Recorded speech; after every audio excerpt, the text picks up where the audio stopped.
Hello everyone, this is my design for a quest system built for Decked Out 2. Now this video will be quite long, it will probably be done in a single shot, but I would like to say that this design is based on the specifications that Tango wanted for Decked Out 2, which is likely for Decked Out 3. So if anyone is interested in how Decked Out 3 could work, especially in relation to quest systems, I highly recommend following throughout the entire video. So the design here I've made is based on a lot of specifications and assumptions that I'm assuming that be implemented within Decked Out 3. So some of these main ones is obviously there'll be quests, but a main one is that these quests will be per player. So no one single person can complete a quest and then no other player can complete them. Every single person has a chance to complete them. I've also added obviously an extensive amount of quests, but obviously quest prerequisites, meaning that you can't just complete every single quest all at once. Some quests are locked behind other quests, so this obviously allows lore and a story to be told, which I know Tango really wants to add within Decked Out 3, but obviously this also helps within Decked Out 2. This means that I have a database here that will be able to store these players' sort of progressional status with the quests, and therefore have a logic system as well that can then implement the sort of logic required to progress through the quest line. Now, one more thing I've also considered is the space. I've tried to make this as spatially efficient as possible, but there's one problem with space when it comes to Decked Out, which is if each individual quest location were to store a yes or a no or some sort of status on if a player has completed said quest, we have to imagine that a database would be required for each individual place. However, if we look over here, this here is a database for 25 different slots, which is about the same number of hermits that exist. What this means though is that this sort of at least 25 blocks wide is required for at least a single database for whatever. We can obviously have as many things we want stored in this database. That implies that we can have this many times the amount of quests. Let's say Tango won 10 quests, 25 blocks times 10, 250. 250 blocks, at least within space, required just to store this sort of information. That cannot do, especially on site on the actual location in the game within Decked Out. So what that means is that these locations, these quest locations, will actually need to be fed the information that they require from outside of the dungeon, and then be told if it should be on, off, and then these locations need to communicate back to the database, so then they can be computed and stored and remember that the quest was completed or not. That is why what I've designed here is a data-driven system where a single line, this brown line here called the quest line, will actually store information or send information through some sort of binary method that will tell each of these locations here if they should be on or off, as well as the same fact of if when the game is complete, it will also communicate back along the same line if it was completed or not. First, we need to look at the actual storage for the database. Obviously, a player could put down a player identifier, and that will be injected here, for which then it will unlock a specific column of storage which will hold yes and no states of the game. Now, there are actually 3 states a quest can be in. There can be the not unlocked, not completed state, so that's obviously majority of the quests. The second state is the quest is active, not complete, but when the player goes in the dungeon, they can start interacting with that quest and attempt to complete it. And the third state is where if the quest has been completed, but it is closed. This is different from the original state where the quest was not completed and closed, but the quest is completed and closed. This important distinction is very important because when we look at quest progressions, if we look at this sort of example here, we can see that originally this quest unlocks to these 3, and then these 2 together require to unlock this one here. Let's say that this quest was never opened at all. We need to differentiate between a quest being complete and then closed and already finished, so the next quest can be completed, or the quest just hasn't been unlocked in general. We need to distinguish between these two states, which is why we are storing 2 different things for the database. So actually, these 3 states are stored within 2 key items. And as we can see down here, I'll store them in these 2 spots here. So we got an orange and a green, and they kind of alternate. Green indicating that yes, the quest is active but not complete, and orange is the quest has already been completed and obviously it's not open. If you want to indicate that the quest has not even been unlocked yet and obviously it's closed, we won't have a single item. this also saves for space, because if you can imagine at the very start of the game when everyone is playing, obviously tons and tons of items would be in there if we represented the no state, not even unlocked and even, available to be seen state as an item. Because obviously when the game starts, there'll be tons and tons of those, because obviously they started, they've completed nothing. What actually makes more sense is later on, as time goes on and when people play more, we can easily just say, oh, now that they've completed tons of quests, that's when those items will be added, as it makes sense as well. As the time goes on for the game, it will take longer to load in, but that's just expected. So what we can do here is that what we can read is obviously only one of these greens or oranges will ever be in for this specific quest. So obviously this is a pair, the next two is a pair, and we can even flip it on the other side as well, so it is doubled in space for space efficiency. What this will do is either the orange or the green will be active, and depending on that, these specific pistons will either be pushed up. So if it was green, yes, this green will be up, and if it was orange, and obviously the green will not be on, then this will be down. And what happens is that we can actually send a signal through this injection, so eject a little signal, it goes up and down, going through here, and if this block is up, therefore it will send a longer signal, as opposed to this one here where it's only going through this one. So if this piston block is up, two possible methods for this redstone active line can be put into here. Now why is that important? Why are we changing the potential length of the signal? Well, again, as I said, binary. If we go and have this piston up, it will send a longer signal. If it is not up, or not the green, so not active, which probably indicates not open, therefore it will send a shorter signal, which goes into this brown line, which goes all the way here, which then communicates all to these systems, which really means if we can put this database remembering the status, and only if the green state is in, the signal will be longer, which will indicate for this area to come over here to be positive or negative, whatever, who cares. This whole signal will go back and forth, and it will send signals over across, and we can basically go and be relatively intelligent about sending a signal here. But let's go and let's actually look at what happens on site, because obviously who cares how the database interacts, we need to know how this place will actually decode the signal.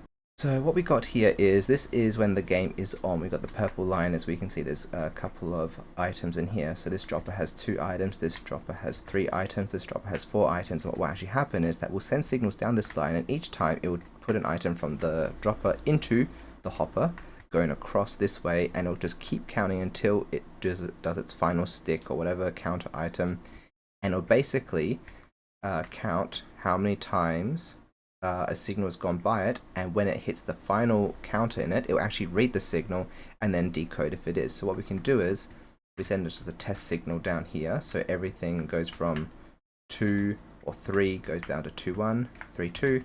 It will send a signal, and we can go and count each individual thing. So the second signal, this one will read it, the third signal, this one will read it, fourth one, this one will read it, and basically that's what this signal over here is. As we can see, this is what happens over on this side, where the signal goes up and down, back and forth, and basically this one will go first, and this one over here will go second, this one will go third, and depending if it's long or short, based on these items put in from the database, it will send a signal based on that. Very straightforward. From there, it will go and prime these quest locations, and obviously I'll show the redstone in exacts later if anyone's curious about how it actually works.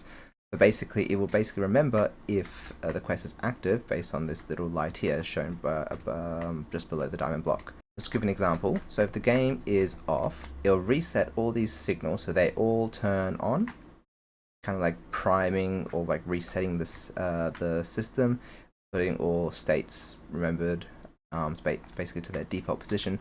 Let's turn on the game. This will kind of reverse the signal, store these things back away, and basically everything is obviously not active, and will only active if a specific signal is given through. So as I said before, this orange wall here with this repeater coming out from this redstone block is basically saying if the quest is active. Now what this actual spot is that you can put this in the dungeon, and it'll actually read if the quest should be active or not, and you just do your own logic based on what the quest actually is. Throw enough items in here. Make sure that this quest location was physically reached by a pressure point. Regardless of whatever the quest criteria is, this means that this quest can be actually started and unlocked, and actually will do the processing. And this green signal here is that if you put a signal into here, that means the quest was complete, and it'll remember that until the game is turned off. Now all these things will basically only obviously remember if the game was on or off, who cares, But then when the game is done, what we can actually do is when obviously the game off, the player's doing whatever, this can actually do a depowering stage, as Tango's probably already aware. He's doing already multiple versions and thoughts into that for Decked Out 2 and already for Decked Out 3. What this will do is that it will actually go and read these things, send a negative pulse. Basically, this is all on, but it will just turn off for a split second, and it'll basically count down backwards. Obviously, there's 2 items in here, but there'll be 2 items in the hopper over here, and it'll go backwards. And then when it's empty, this signal, this location will send a signal if it was completed or not. If nothing happened, it won't send a signal. And what that means is, as we're slowly depowering this purple line, we will get a signal if that specific quest was complete and send over here. Now, one thing to note is that if you can kind of see between the bottom purple line and the top brown line, we can kind of see where these repeaters are, where they're both set on 2, both set on 2, both set on 2. They're actually in sync all the way around, because when we send a signal from over here, from or a negative signal, turning it off for a split second, it's actually in sync, which means that when we send a signal over here, we can send all the way around, and wherever it is, it will come back at the same point. Or basically, when you send a purple line, there should be a if it was successful, a brown line following it relatively quickly. We go around all the way, and we can actually go and read this from a area over here, because again, as Spacewise would say, we want to make as much footprint in the individual game as we possibly can, as there's so many different sort of actions on site that need to be required. Hence, all the logic is going to be off site. So obviously what happens here is that we go and get that signal, go all the way around here, same sort of deal over here. And what this actually do is that this will read if a brown signal actually came through or not, which is reading if a quest was complete or not. It's very straightforward. Every time this turns off a bit, it'll basically just trigger over and go and collect a signal if it did go or not, and it'll go hold the signal, and we can actually inject a orange signal over here. The orange one is actually the item that stores in here. So let's say the quest was active, there should be an item in here. We then throw one of these orange ones over here. What this actually does redstone wise, based this little contraption here, is actually it will push up this piston and eject the item in here. And what this really means is that we're actually swapping the token of, okay, now we don't want this green token of it being active, the quest was complete. Let's remove it and replace it with a completed token, and that's what that is. It injects the token, goes into here, and it goes down under here where it can be ejected. Now obviously we can do it with some sort of math, and basically what happens is we go and get that token, throw it away, and then next time we drop items out of here, once we basically empty the storage of the states of the quests, we can then say, okay, first we want to get rid of the junk ones, the quests that were complete. And now we're doing with the closed status, those items go off to some storage, you can count it with statistics, and the rest, the next time we go and empty out the entire data, this holding cell here, we bring it all the way back up, and it can be put directly back into the storage, which means that next time the player completes the game and wants to run the game, they have a new set of tokens, remembering that the quest was complete. This is kind of like the general look of the design. It is relatively compact. I think over up there we can see like the footprint of it, where actually this is the actual space that it requires, not including the blocks. The blocks are actually just the frame, so the outside frame, so it fits in here perfectly. You can encase it. Also to note as well that these have, the first one has 2 and then the next one has 3, but the first one has 2. That's because the machine kind of like reads when something is changed and when something is empty. The problem is that when you have one stick, it also kind of counts as, oh, this block is empty and this one is full, and it kind of computes 2 major sort of situations at the same time, and it kind of falls apart. That's why we got 2. So it has like this little grace period where like, oh, I'm now a bit more empty. Obviously this one now has something in it, and then it triggers something, and then the next time it goes, it's now empty, and then we'll go and trigger the result, if that makes sense. If you don't worry. It's just logic. So there, we go and have these signals. They get pulled around. It's a whole bit of a, it's a bit of a mess. In all honesty, I did make this a bit of time ago.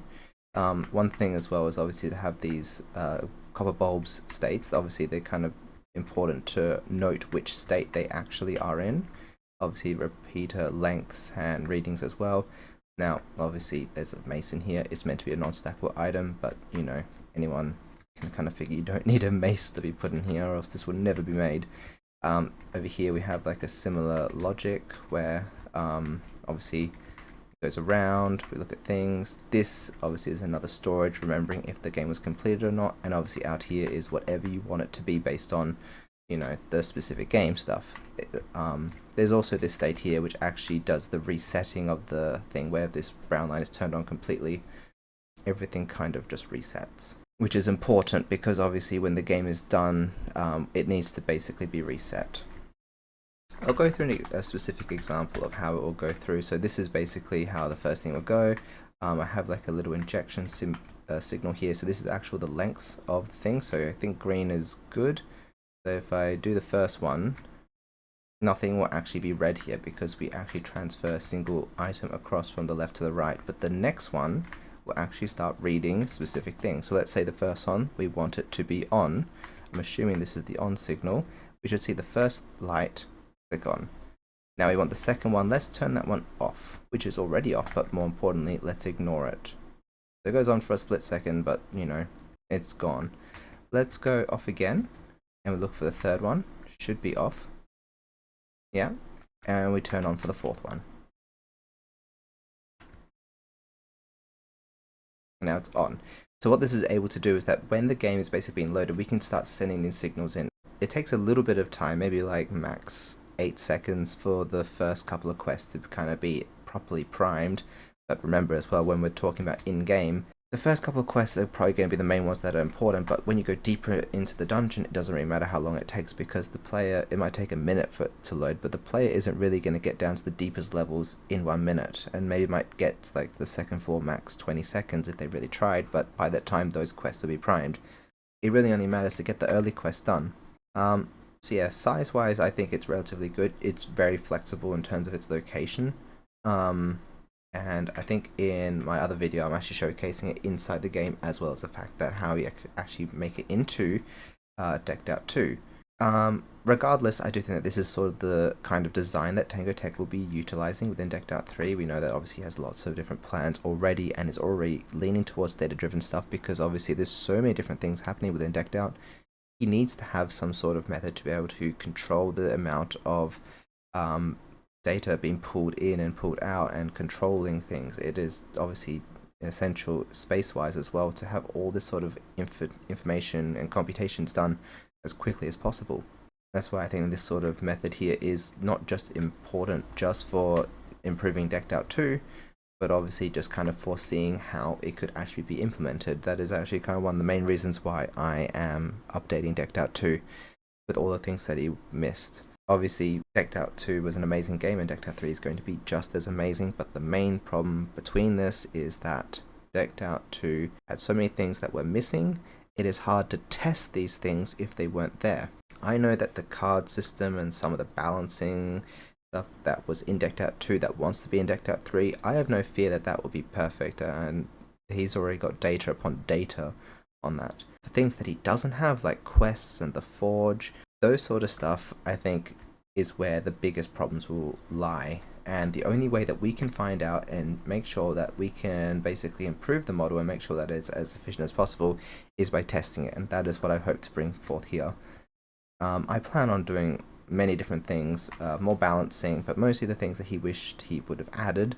And if you are interested in any of these things, please make sure to check out all the other videos. I've been updating a lot of these things, and hopefully if I can go and implement all of these cool systems within Decked Out 2, you too can possibly play it. But regardless, thank you so much for watching, and I'll see you next time.